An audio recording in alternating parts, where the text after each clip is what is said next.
The wind howled through the pine trees like a warning when Elijah. Turner noticed movement near the edge of the forest.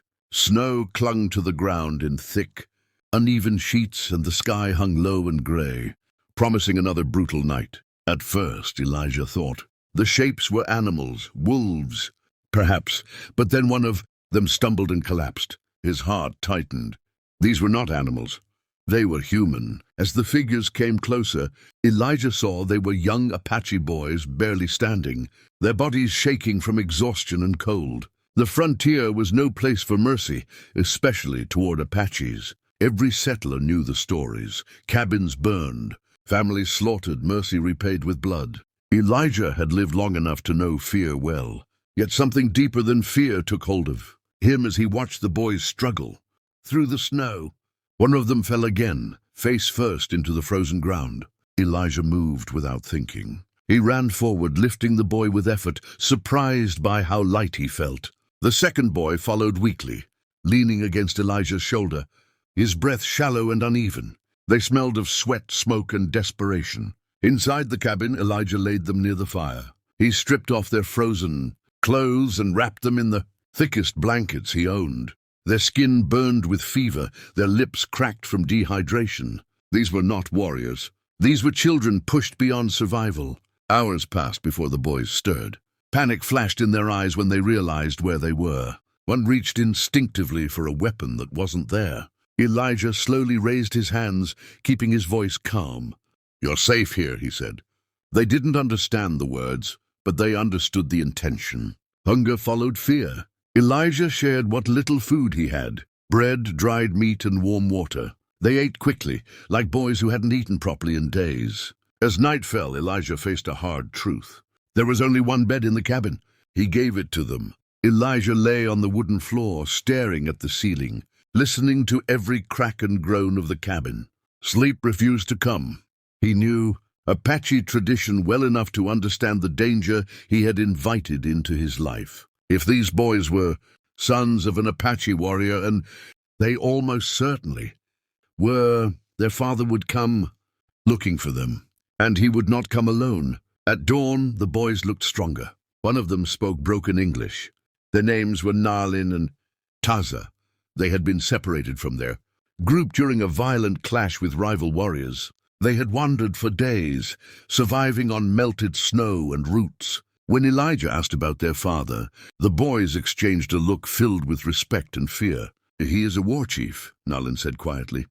Elijah nodded. His fate was already sealed.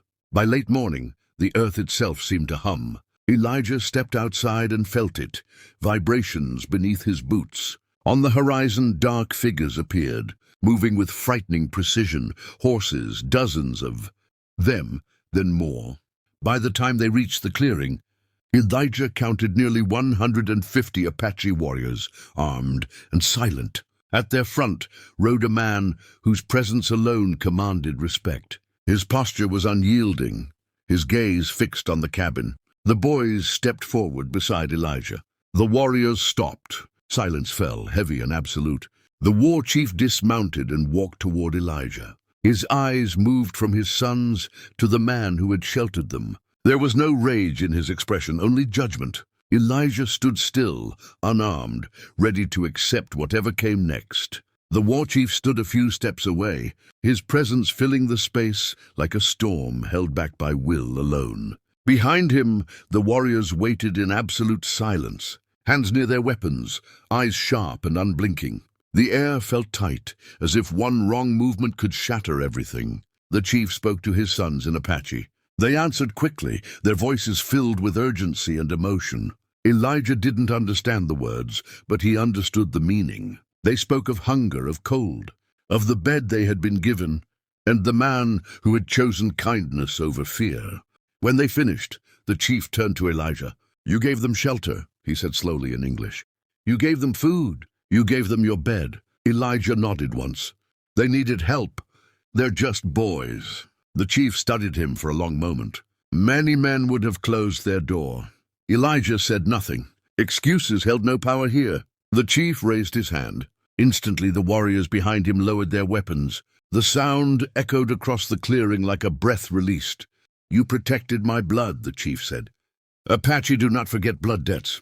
He reached into a leather pouch and removed a small carved token, worn smooth by time. He pressed it into Elijah's palm. "This mark means protection," he said. "No Apache will harm you. Not today. Not ever." Relief washed through Elijah so suddenly his legs nearly gave out. But the chief continued. "You slept on the floor," he said. "You showed no fear. That is honor." The chief turned to his warriors and spoke loudly. One by one they dismounted. One by one they placed their weapons on the ground. Then they bowed, not in submission but in respect. The war chief faced Elijah once more.